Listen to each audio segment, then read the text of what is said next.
The scent of roasted turkey and pumpkin pie filled the air, but the warmth of Thanksgiving was nowhere to be found at our table. My father raised his glass, a slow, deliberate smile twisting across his face. "To Nora," he said, the words tasting more like acid than gratitude, "may you finally learn to take up less space in this family." The room froze. Mason smirked like he'd been waiting for this punchline all along, while my mother avoided my gaze. Her eyes cast down to the tablecloth as if the moment wasn't happening in front of her. Forks hovered in midair, the clatter of silverware stilled by the shock that pulsed through the room for a heartbeat. I felt the familiar sting of humiliation, the old weight of their judgment pressing down on me. But this time I didn't shrink. I didn't scramble to defend myself or retreat into silence. I had a secret now, a life I had built quietly, far from their expectations, and it gave me a strength I hadn't possessed before. I lifted my chin, letting the silence stretch, letting the words land like stones. "Funny," I said, my voice calm but sharp, slicing through the tension.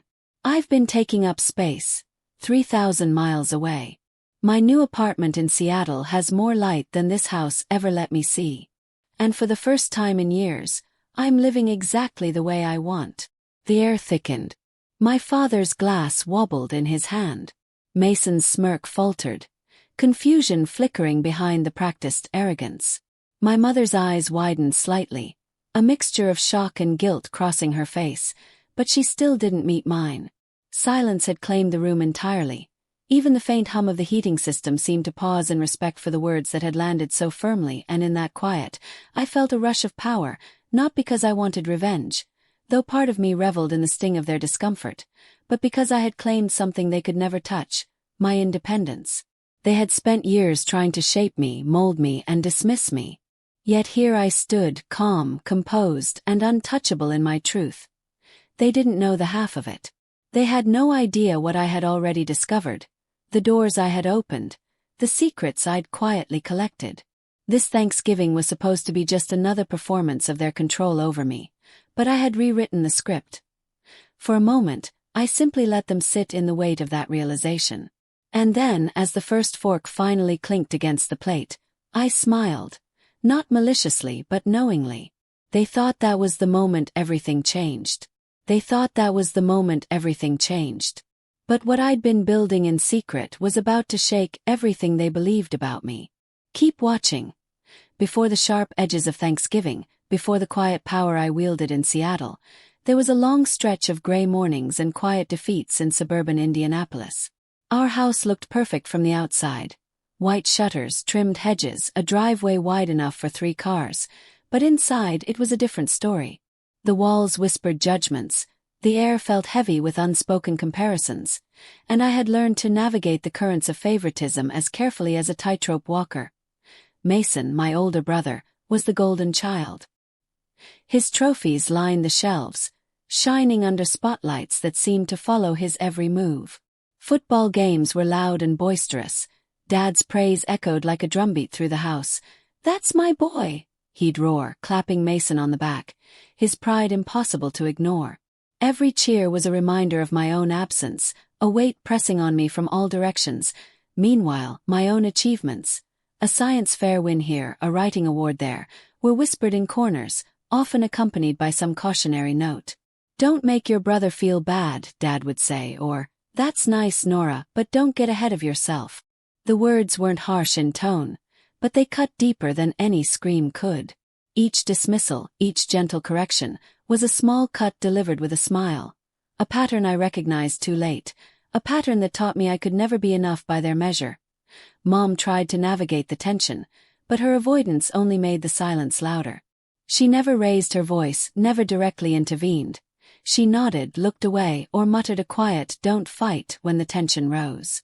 Her silence wasn't comfort, it was a subtle reinforcement of the hierarchy, a quiet agreement that Mason came first, and I didn't. I found refuge in the basement, a dimly lit space that smelled faintly of dust and solder.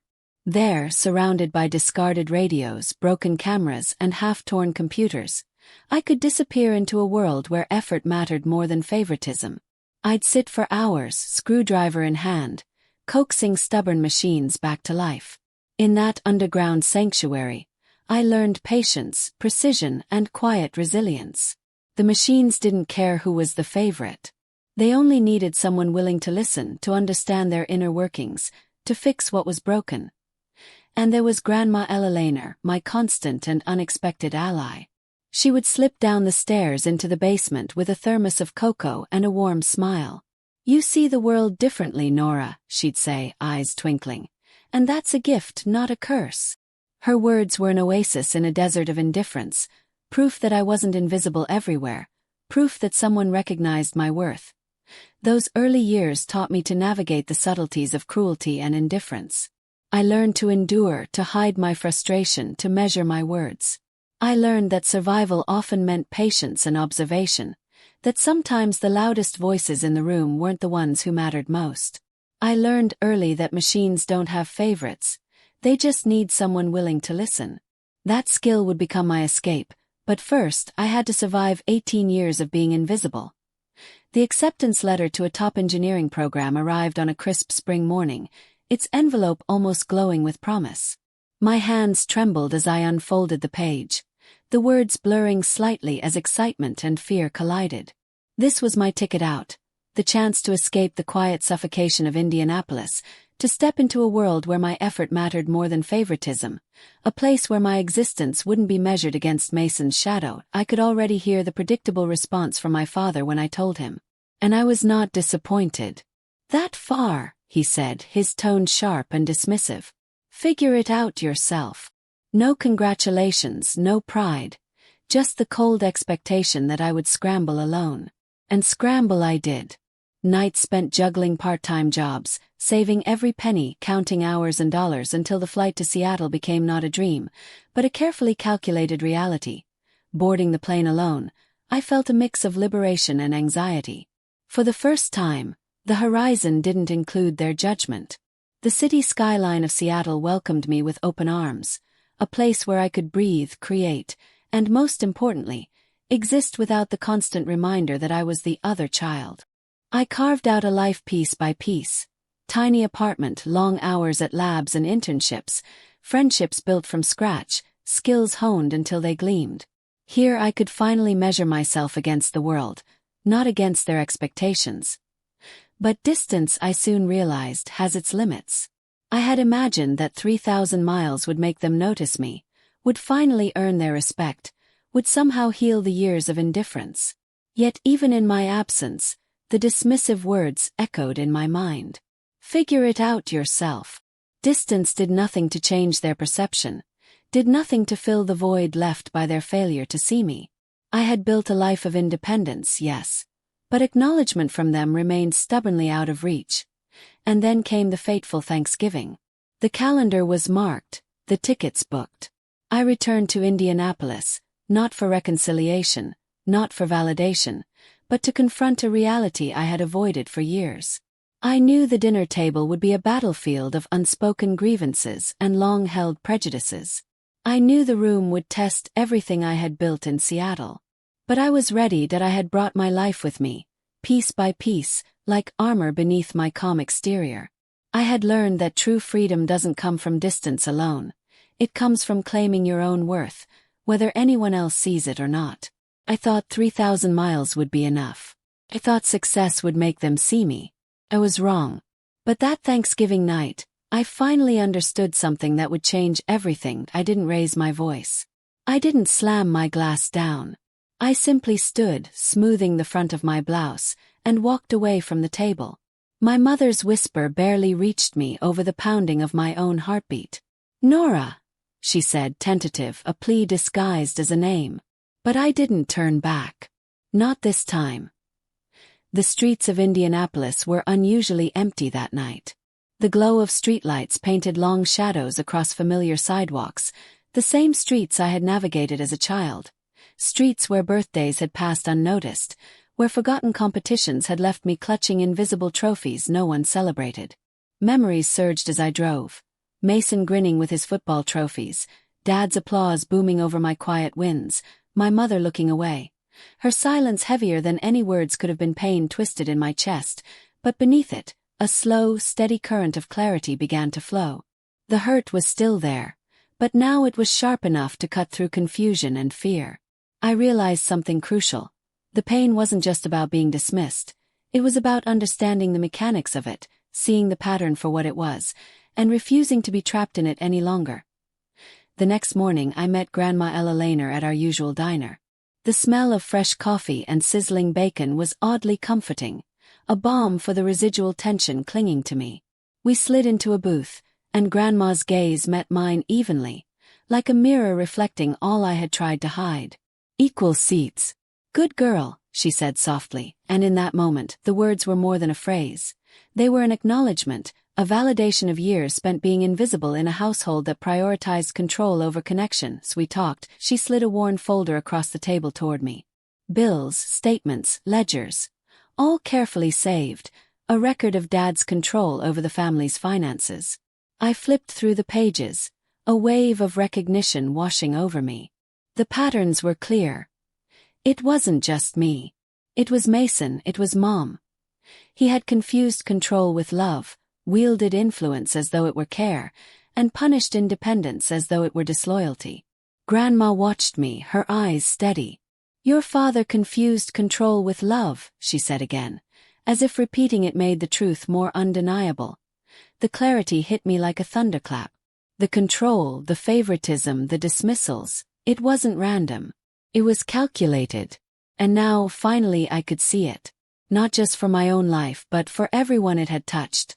The realization shifted something inside me. Pain transformed into strategy. Hurt transformed into purpose. I wasn't just surviving anymore. I was learning how to dismantle the systems that had tried to diminish me. And that quiet diner, with the morning sun glinting off the windows and Grandma's reassuring presence beside me, I finally understood the blueprint. This wasn't just my story. It was a map for reclaiming power, for redefining family dynamics, for building something entirely my own. That conversation with Grandma didn't just validate my pain. It showed me I wasn't the only one he'd tried to control. And it gave me the blueprint for what I was about to build. Returning to Seattle after Thanksgiving felt like stepping into a world I had already begun to shape. My apartment, once just a small rented space, became a declaration of who I was and who I refused to be. Walls painted in warm, deliberate shades. Shelves stacked with books I actually wanted to read. A kitchen filled with the tools to cook meals for people I loved. Not for validation but for joy. The centerpiece was a long walnut dining table I had saved for months to buy. A simple, sturdy table that symbolized equality, a place where no one would ever feel small. I poured myself into my work, climbing the engineering career ladder with the quiet ferocity of someone who had learned early that recognition could not always be expected at home. I celebrated milestones privately, letting the satisfaction of achievement anchor me. I no longer needed my family to see me to know my worth. And then came the Christmas dinner. This time, it wasn't about trying to earn approval. This time, it was about creating a space for people who showed up for me, not out of obligation but out of care. The guest list was small but meaningful. My neighbor who had watched me grow frustrated and cheered when I succeeded, my professor who had pushed me to think bigger, my colleague who always stayed late to help troubleshoot projects. All at the same height, all treated equally. The table was set with care. Candles flickered, plates glistened, and laughter filled the room in a way I had never heard at my childhood dinners. Stories were shared, old jokes resurfaced, and for the first time, I realized that the warmth I had longed for didn't need to come from blood alone. It could come from those who truly saw me. Someone took photos that night, capturing candid moments of genuine happiness. Hands clinking glasses, smiles that reached eyes, the soft glow of the table reflecting the contentment I had fought so hard to earn. I posted a few online, not realizing how far they would travel, how they would quietly bridge the gap between the life I had built and the people who had dismissed me for years. Those images traveled 3,000 miles back to Indianapolis, landing like a quiet but undeniable message.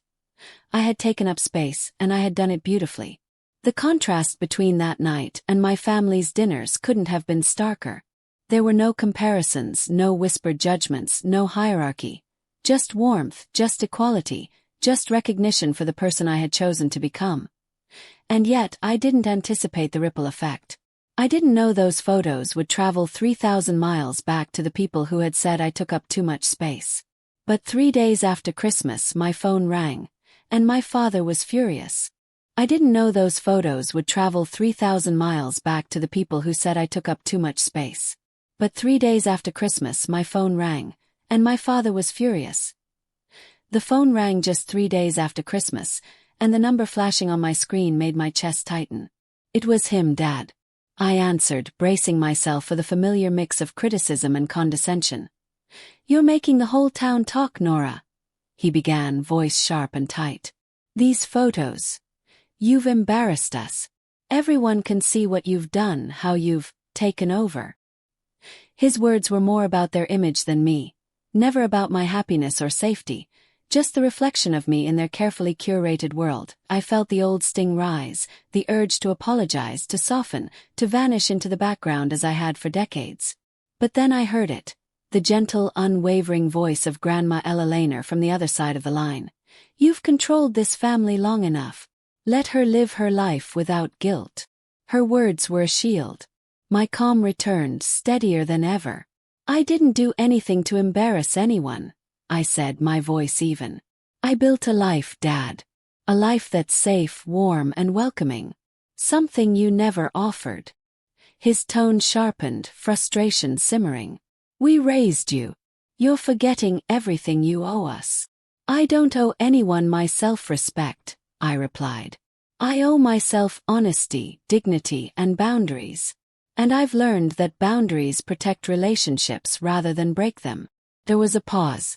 Grandma's presence was palpable even across the phone line. "You've built something gentle, something safe," she said. "Let him see it, and let him learn that love isn't control." I took a breath, knowing exactly what I needed. "If you want to see me, I'll agree to meet. But there's one condition." I let the words settle before continuing. "We meet at my table. The walnut table. Cool seats. No hierarchy. No judgments. Everyone is treated the same." Dad was silent for longer than I expected. I held my ground, listening to the faint crackle of his internal negotiation. And then, almost incredulously, he said, "Fine." That single word felt heavier than any apology or confrontation I'd imagined. Fine. He had agreed to the rules I had set, to the space I had created. For once, I wasn't bending, shrinking, or disappearing to accommodate their fragile image. A week later, they arrived in Seattle. My parents, carrying decades of habits and expectations, stepped into a city, and a home, that was entirely mine. I had no illusions that this would be easy. But I felt the quiet thrill of possibility. This was my chance, to rewrite 30 years of rules, to reclaim the space I had been denied, or to walk away forever. The walnut table sat at the center of it all, a silent promise of equality. And for the first time I knew that the next conversation, the next moments, would finally be on my terms. I never expected him to say yes. But when they knocked on my door in Seattle, I knew this was my chance to rewrite 30 years of rules, or walk away forever. When my parents arrived at my Seattle apartment, the first thing my father noticed was the table. 3 equal chairs, polished walnut, no head of the table, no hierarchy, no invisible crown for him or Mason. His eyes lingered a moment longer than I expected, and for the first time in decades, I sensed a flicker of uncertainty. The dinner began with an uneasy quiet. Dad picked at his food, glancing around, noticing that the photos on the walls featured friends, colleagues, adventures.